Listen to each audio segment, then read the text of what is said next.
Est-ce que c'est un besoin, une nécessité d'aller aux États-Unis, de continuer sa vie aux États-Unis? Honnêtement, moi j'ai toujours cru qu'il y a des pays qui offrent plus d'opportunités que d'autres.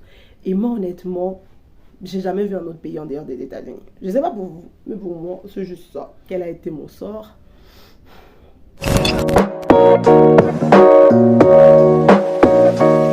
Say, hello la familia. Welcome to my channel. J'espère que vous allez bien. Bon, ça va hyper méga super giga bien par l'immense grâce de Dieu. Aujourd'hui, on se retrouve pour une nouvelle vidéo, une vidéo site, une vidéo talk, dans laquelle je vais vous parler de quelque chose d'assez chaud. Et il s'agit de la Davy Lottery.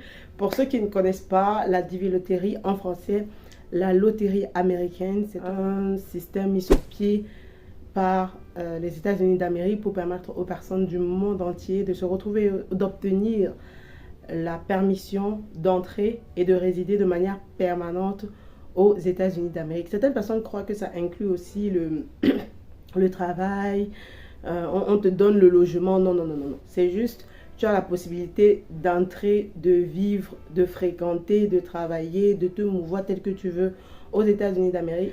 En gros, s'il fallait expliquer ce concept, ce serait plus ou moins ça. Il faut savoir que la Green Card est disponible dans tous les pays du monde, je pense. Ouais, dans tous les pays du monde, anglophones, francophones, et même dans des pays arabes ou d'autres pays, tout simplement par exemple. Nous sommes le 6 mai 2023 et la Davy Lottery de 2024 est donc enfin sortie. C'est sorti tout à l'heure à 17h. Enfin, moi j'ai checké le mien à 17h. La pétition m'a expliqué que ça devait sortir à 16h, mais finalement, j'ai checké à 16h, c'était pas encore disponible, sachant que je réside au Cameroun. Donc vers 18h, moi j'ai encore rechecké et c'était disponible. Alors j'ai pu connaître mon sort. Si vous êtes intéressé par mon sort, si vous êtes excité de savoir quel a été mon sort, j'ai échoué. Ouais, mais j'ai pas été sélectionné. Je vous mettrai là une capture d'écran de ce que vous êtes censé recevoir si vous n'avez pas été sélectionné. Mais en gros, vous ne risquez pas de louper. Des gens qui vont me dire, je ne comprends pas l'anglais. Est-ce que je vais savoir si j'ai eu, si je n'ai pas eu? Non, non, non, tu vas savoir. Ah, tu vas savoir même, tu vas savoir. Il y a un note là quelque part, tu vas savoir. Il y a un note, N-O-T, tu vas savoir. Et en gros, ils ont mis toute une longue phrase, je crois une ou deux phrases. Mais en gros, ils ont pris le soin de mettre en gros caractères et en gras les mots has not been selected, qui signifie pas sélectionné. Sélectionné. Donc moi, je l'ai encore connu ce sentiment tout à l'heure, vu qu'il est 23h de la même journée, nous sommes encore le 6 mai. Et je l'ai connu tout à l'heure et c'était pas mon premier échec. Donc je suis bien placée pour en parler. J'aimerais vraiment qu'on aborde ce sujet parce qu'il y a tellement de vidéos sur comment est-ce que on fait pour gagner, des gens qui sont partis et qui vont venir encourager les autres à le faire. Et je suis bien d'accord là-dessus. Mais il faut savoir aussi qu'il y a des implications qu'il faut prendre en compte. Ça peut décourager, ça peut désespérer, ça peut bouleverser des vies, ça peut transformer émotionnellement, ça peut fatiguer spirituellement. Bref, il y a plein d'implications que les échecs peuvent créer en nous et qu'on n'en parle pas. Donc je vais en parler dans cette vidéo et j'espère que vous allez aimer. Commençons par le plan financier. Oui, financier. Je sais que la Green Card en elle-même, la Davy Lottery, c'est que 1000 francs au Cameroun, actuellement au Cameroun, avec 1000 francs, tu peux jouer la loterie américaine en tant que personne célibataire. Mais il faut savoir que pour des familles nombreuses, 1000 francs par tête et donc par personne. Il faut savoir aussi qu'en tant que couple, vous avez le droit de jouer, parce que la Davy Lottery, il y a une personne qui joue en tant que personne principale. Si tu es célibataire, en gros, tu joues seul. Si tu es célibataire avec un enfant, tu joues toi et ton enfant. Si tu es célibataire avec des enfants, vous jouez toi et ton enfant. Donc, à ce sens-là, tu ne vas pas comprendre le principe de l'entrée en tant que personne principale. Mais si tu es en couple, tu comprendras mieux ce principe. Ça veut dire que tu peux jouer en tant que personne principale, toi la femme, et tu inclus ton mari, ou tu peux jouer, ton mari peut jouer en tant que personne principale et il t'inclut toi la femme et la famille. Donc, pour une famille de 5 personnes par exemple, vous vous retrouvez facilement à dépenser 10 000 en jouant les deux, le couple en fait, les deux en tant que personne principale. Ou alors vous décidez de jouer une seule personne principale et l'autre, vous n'en avez pas besoin. À vous de faire comme vous voulez, mais certaines personnes, pour multiplier leurs chances, la femme joue, elle inclut son mari, ensuite l'homme joue, il inclut sa femme et tous les deux, ils incluent leurs enfants dans leur jeu, dans leur entrée en tant que personne principale. Et si on comptabilise 1000 francs par personne, ça peut rapidement gonfler le budget à 10 000. Maintenant, gonfler le budget à 10 000, c'est pas non plus comme si c'est 10 000 par mois. Car moi, on est à 10 000 à l'année. c'est pas non plus un drame, je dirais, quoique c'est en ces temps difficiles, on ne peut pas simplifier ni mépriser 10 000 francs. Mais si je dois comparer aux jeux de loterie, aux jeux de loto, je parlais là des paris foot que les gens font au dehors, où carrément c'est en un pari que tu peux gagner 10 000. Et s'il vous plaît, c'est pas déjà un pari par an, c'est déjà un pari par semaine, par jour, par mois, je sais pas. Bref, tu es parti sur des paris qui peuvent te faire perdre 100 000 francs CFA. On en est loin avec la déveloterie. Donc, implication financière, honnêtement, l'échec, ça ne dérange pas. Enfin, ça, dépendamment de qui, hein, mais je pense on peut gérer. Genre, si tu es célibataire, par exemple, là, moi, là, échec 1000 francs à l'année. Donc, quelque part, honnêtement, sur le plan financier, l'implication financière en cas d'échec de la déveloterie, je donnerai 4 sur 10. Honnêtement, s'il faut donner des notes 4 sur 10, ça ne bouleverse pas plus que ça ne te fait pas devenir, ça ne te ruine pas non plus, ça ne te fait pas passer des on top. Et vraiment, tu ne vas pas venir dire à ta famille, hey, l'argent que j'avais économisé à cause de la green card, j'ai tout perdu. En tout cas, ça ne sera pas à cause de la green card, ça c'est sûr. Donc, implication financière, on annule et on passe au second point. Le second point, qui est donc l'implication morale, l'implication psychologique. Parce que ça aussi, il faut en parler. Et c'est là que je pense que ça peut être compliqué. Parce que oui, c'est vrai, pour ceux qui ont eu plusieurs échecs, hein, moi j'en fais partie, on peut croire à un moment qu'on est habitué à l'échec.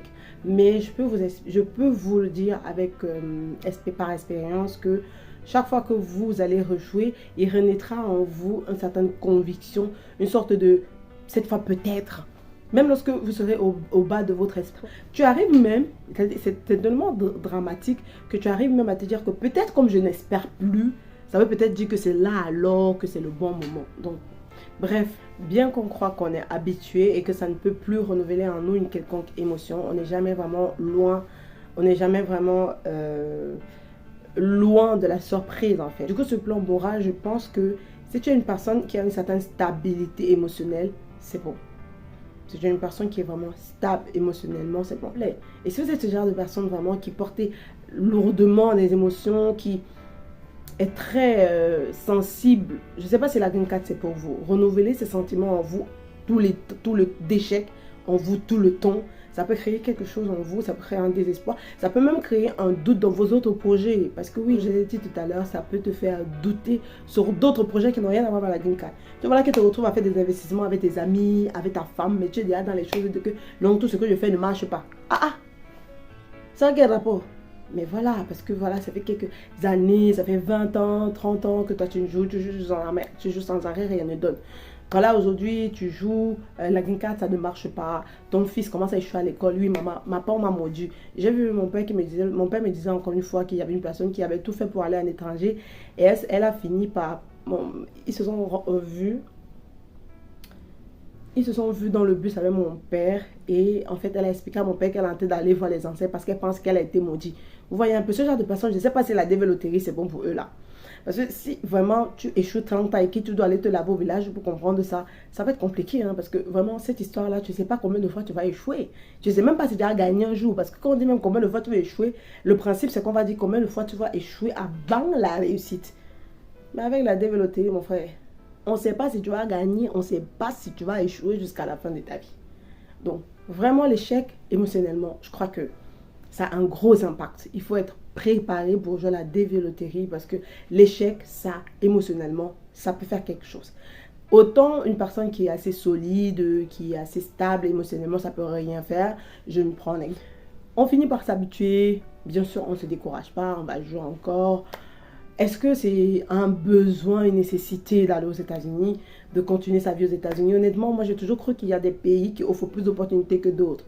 Et moi honnêtement, j'ai jamais vu un autre pays en dehors des États-Unis. Je ne sais pas pour vous, mais pour moi, c'est juste ça. Et donc non, on ne se décourage pas, on continue de croire, on continue de jouer. Peut-être que ça marchera, peut-être que ça ne marchera jamais. Mais on est prêt mon ami, on est prêt. Là, on est prêt. Vous n'allez pas nous décourager. Has been not select. Il est à temps. Bref, si vous êtes une personne qui justement gère les choses de cette manière-là, je pense que ça va aller. L'échec ne créera pas plus que d'autres échecs en fait de la vie. Donc vaut mieux pour jouer à ça. Il faut être préparé à l'échec. Il faut être plus préparé moralement, émotionnellement que financièrement. Comme on l'a vu plus tôt, financièrement honnêtement, c'est pas trop grave. Mais émotionnellement, ça peut être plus compliqué que ça. Maintenant, on passe au troisième point. Le troisième point concerne tout simplement les projets d'avenir ou alors le long terme ou se projeter sur le long terme comme vous voulez. Moi, je l'ai intitulé ainsi parce que selon un projet en général, on se projette sur le long terme. Comme on le sait, tous les projets qu'on a, ça va bouleverser notre vie future. Ça va bouleverser notre vie désormais. Si on décide de faire quelque chose maintenant, c'est parce que ça aura une forte implication sur notre avenir. Si on le fait, c'est que ça aura véritablement des conséquences et des répercussions sur notre avenir. Pour ceux qui décident par exemple de jouer à la green card, personnes qui ils sont tellement...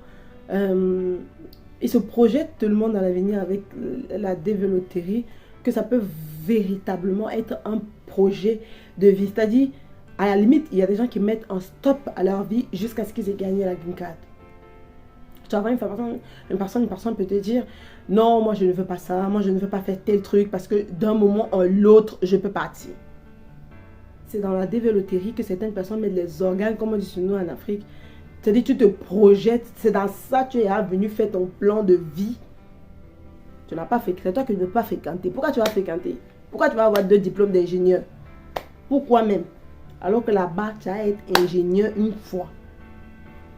Pourquoi tu vas te marier? Là-bas, il n'y a pas mari. Pourquoi c'est ici? Là même, tu vas te marier. Mon frère, ma soeur, si c'est dans le développer, tu fais plan principal de ta vie. C'est toi qui es perdu. Les projets d'avenir, on ne se met... Implication d'échec, ça peut être catastrophique. Pour ceux qui ont fait de la développerie leur principale ambition, pour moi, la développerie ne doit absolument pas être un projet à établir sur le long terme. Ça marche, ok, on commence à réfléchir long terme. Je reformule ma phrase. La développerie ne doit être un projet sur le long terme qu'à partir du moment où on a dans sa main la preuve qu'on a été sélectionné. La preuve qu'en ce moment, on est partisan pour être résident. Ça marche, ça marche. On refera nos plans, il n'y a pas de problème. Plusieurs personnes, ils avaient imaginé toute leur vie passer ici, ils ont construit. Des gens qui ont dit non, je ne me construis pas. Pourquoi je vais acheter une maison ici alors que je ne finirai pas ma vie ici? Mon frère, quand tu parles comme ça, tu achètes visa, tu pars. On ne parle pas pour jouer des loteries, c'est pas pareil. Donc, il n'y a pas de projet d'avenir, en mon sens, sur la loterie. Si tu joues à la loterie américaine, tu construis ta vie. Tu construis même 10 maisons. Tu fais même ton immeuble. Peut-être à un moment, tu vas même annuler ça dans tes plans. Peut-être, qui sait. Donc, moi, la loterie, on ne parle même pas de long terme dedans qu'à partir du moment où on a les papiers. Et c'est pas si difficile que ça pour les personnes qui vont commencer à se dire que non, je veux par exemple pas construire, ou par exemple, je veux pas construire un immeuble parce que je vais tout laisser pour aller aux États-Unis. C'est pas si compliqué que ça. Tu es même libre de gagner. D'accord? Moi, j'ai connu une personne qui a tellement joué, qui m'a raconté son histoire, qu'il a joué, puis fini. À la fin, il avait déjà un travail très stable ici au Cameroun. Sa femme aussi avait un travail, elle est commerçante, il lui a ouvert une boîte dans laquelle elle se débrouille très bien. Ils ont des enfants, il a construit sa maison, apparemment il a construit une deuxième maison. Bon, il a une vie entière. Et puis c'est à ce moment-là qu'il a gagné la green card. Il a clairement dit à sa femme, non, on ne peut pas partir, parce que je veux continuer ma vie ici. Et je pense que je prends la retraite dans quelques années. Je préfère qu'on va continuer de jouer. Et si je gagne, au moment où j'ai pris la retraite, là, on pourra partir. Pour le moment, honnêtement, j'ai de quoi stabiliser toute ma famille ici. Qui sait?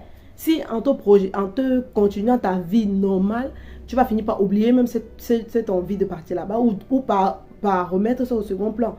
Donc, imaginez que la développerie peut te retenir. Genre, je ne veux pas faire un gros investissement parce que je veux partir. Tu vas partir où? C'est où que je vais partir? Conclusion.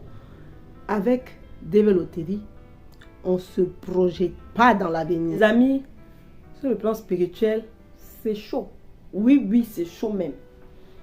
Tu vas voir quelqu'un, tu vas voir une personne, comme elle a joué une fois, et Dieu a eu pitié d'elle une fois là, comme ça, c'est comme ça qu'elle a gagné.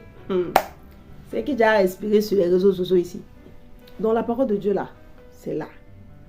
Moi je connais, j'essaie de pratiquer où. C'est ça, je suis dedans. Prière, je connais. Jeûne, je connais. Je suis dedans. Mais je suis là pour dire, on peut échouer. Après prière, après jeûne, après tout tu as cité là, tu finis, on dit has been not select. Il faut aller, tu vas voir Dieu, tu vas le demander. C'est possible. Donc si toi tu as eu ta grâce, tu as joué une fois, Dieu a béni, tu as parlé à l'Éternel, c'était dans la vision qu'il avait pour toi, c'était dans le projet d'avenir qu'il avait concocté pour toi. Et donc comme ça allait là, c'est comme ça s'est emboîté. Il ne faut pas tu vas venir sur Internet pour nous casser les oreilles que nous on ne prie pas. Toi tu as prié comme qui? Tu es le successeur de Anne, c'est ça? Et il y a d'autres aussi qui, après avoir attendu 20 ans, joué. Quand il dit attendu, ça veut dire qu'ils ont joué pendant 20 ans sans succès. La 21e année, c'est comme ça que Dieu ouvre les portes. C'est comme ça que tu ne vas plus respirer sur les réseaux sociaux. Matin, elle va s'élever. Le temps de Dieu est le meilleur. Le temps de Dieu est le meilleur. Il faut laisser le temps de Dieu. Sinon, le temps de Dieu aussi peut être que tu ne pars pas. Si. Dieu aussi peut avoir un projet que tu ne pars pas. Il ne faut pas te laisser ça. Non, il ne faut pas vous décourager. Non, il faut toujours avoir la niaque. Tu peux échouer 10 fois un jour. Dieu va te faire. Ce n'est pas dans développer, tu as dit ça. Parce que, en général, dans la vie spirituelle, il ne faut pas perdre la face. Parce qu'on ne sait jamais. Il faut continuer de forcer. Un jour, l'Éternel peut te faire grâce. Tu vas vraiment être apte à mieux te sanctifier. C'est-à-dire, même si tu tombes 10 fois comme la parole de Dieu le dit, il faut toujours être apte à te relever. Parce qu'un jour, il te donnera la force de te sanctifier suffisamment pour obtenir le royaume des cieux. Ça, il ne faut pas te décourager. Ça, je suis d'accord. Quand tu travailles, tu charbonnes, tu testes tel type d'activité, ça ne prend pas. Tu testes tel autre type d'activité, ça ne prend pas. Il faut persévérer. Un jour, Dieu ne peut pas te laisser, tu vas être mendiant. Un jour, il va bénir une activité ou l'autre. Il va mettre la main, il va bénir. Ça, il faut persévérer. À l'école, ça fait 10 fois que tu fais bac, tu ne prends pas. Il faut persévérer. Sinon, Dieu, il veut que tu sois intellectuel. Hein? Ah, Dieu, il veut que tu fréquentes. Parce que son enfant ne doit pas être dernier. Sinon, si c'est pour développer seulement, il faut laisser. Si c'est pour fuir ton pays, parce qu'il faut utiliser le mot même pour parler aux gens. Si c'est pour quitter ton pays pour aller au pays des gens là, Dieu peut ne pas vouloir. Et tu ne vas rien lui faire. Tu ne vas rien lui faire même. Est-ce que c'est pour dire que non, il ne faut pas recommander à l'Éternel, comme c'est la développerie et la manière avec laquelle je parle. Est-ce que c'est pour dire que tu n'as même pas besoin d'appliquer l'Éternel?